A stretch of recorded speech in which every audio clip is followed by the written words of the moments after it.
WXJ94 in Lewis, Delaware. During potentially dangerous weather situations, specially built receivers are automatically activated to warn of the impending hazard.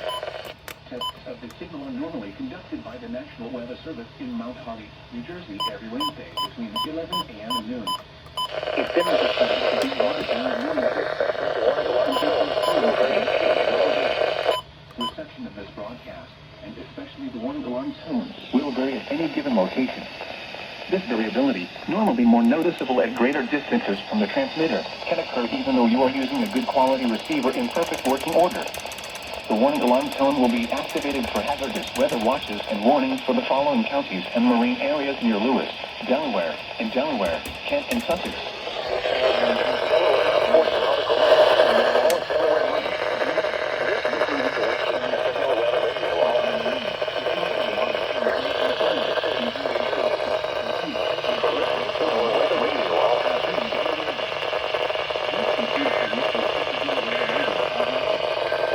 WXJ94 in Lewis, Delaware.